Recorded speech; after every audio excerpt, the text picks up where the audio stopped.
নমস্কার, আমি চূর্ণিমাদি বলছি। আশা করি আপনারা ভালো আছেন, তো সুস্থ আছেন এবং সারা জীবন সুস্থ থাকুন, সচ্ছলভাবে চলুন, এটাই আমার গুরুদেবের কাছে কামনা করি। আপনারা ভালো থাকুন।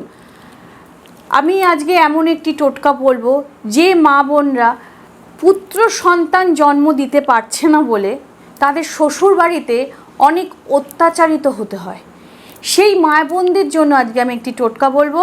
তার আগে আমি আমার গুরুদেবকে একটু স্মরণ করে নিই, তারপরে আমি আপনাদের কাছে টোটকা নিয়ে আসছি।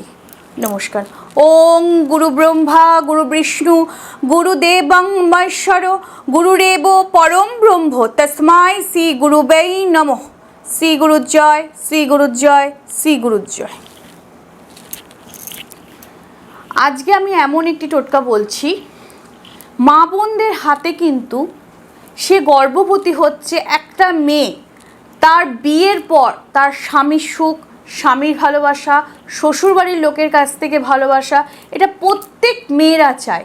বিশেষ করে স্বামীর কাছ থেকে কোনো নেগেটিভ কিছু আশা তারা করতেই পারে না। আরেকটি কথা বলছি, এই বিয়ের সাথে সাথে একটা হাউস ওয়াইফ তো সে হয়, তার সাথে সাথে তার মা হওয়ার চিন্তাভাবনাটাও কিন্তু থাকে।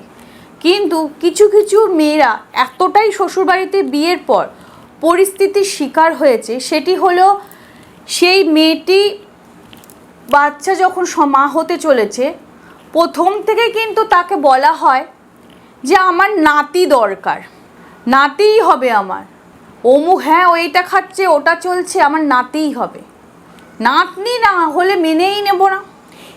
এরকমভাবে তাকে একটা মেন্টালি টর্চার এবং এমন এমন কথা বলা হয়, সে মানসিক ডিপ্রেশন হয়ে পড়ে।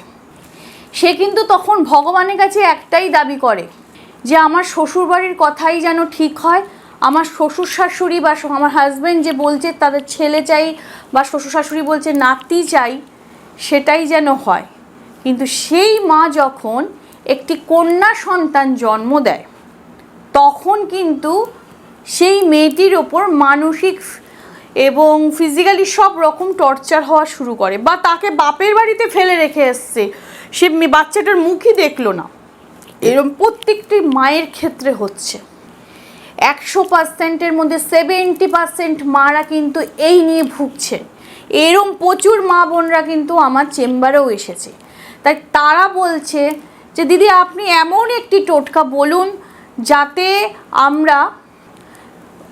আমার শ্বশুরবাড়ির লোকও যেন আমাকে বোঝে এবং আমাদেরও মনের ইচ্ছে যাতে পূরণ হয়। প্রথমত আমি বলবো, তোমরা যদি গর্ভবতী হও, প্রথমেই কালো গরুর লেজের কাছ থেকে সামান্য পরিমাণে পশম, অগরু আর গুড়গুলাই আর হরিণের ঝিল্লি একত্রে মিলিয়ে 3 ধাতুর কবচ পরে বাঁ হাতে ধারণ করো। তারপরে প্রতিদিন পিপুল গাছের গোড়ায় জল ঢালো এবং সন্ধ্যের সময় ধূপ বাতি দাও। দেখবে ভগবান তোমার মনস্কামনা তো পূরণ করবেই, এবং তোমার এই পরিস্থিতিটি যে ছেলে না হলে মেনে নিচ্ছে না শ্বশুরবাড়ির লোক, দেখবে তারা কন্যা সন্তানেও কোনো আপত্তি থাকবে না, এবং পুত্র সন্তান হলেও তো আপত্তি থাকবে না। তো তোমরা যেভাবে বললাম, পিপুল গাছের গোড়ায় জল ঢালতে হবে। যদি স্টার্ট করো যখন প্রেগনেন্সি 1 মাস থেকে, তোমরা যখন প্রেগনেন্সি জানতে পারবে যে তুমি প্রেগনেন্ট, সেই সময় থেকে তোমরা পিপুল গাছ যদি বাড়িতে না থাকে নার্সারিতে গিয়ে পেয়ে যাবে, একদম টপ সমেত গোড়া সমেত কিনে আনবে। ওই 1 মাস প্রেগনেন্সি অবস্থা থেকে জল ঢালো, তাহলে তোমাদের কোনো যে মানসিক টেনশান, সংসার নষ্ট হয়ে যাবে, বর বলছে ছেলে না হলে মেয়ে হলে আমি মুখ দেখবো না, তোমার সংসার করব না, এইসব ডিপ্রেশনটা থাকবেই না।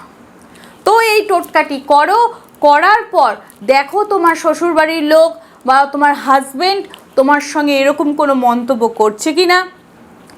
তাহলে আমাকে করার পর তোমরা কেমন আছো আমাকে জানাবে।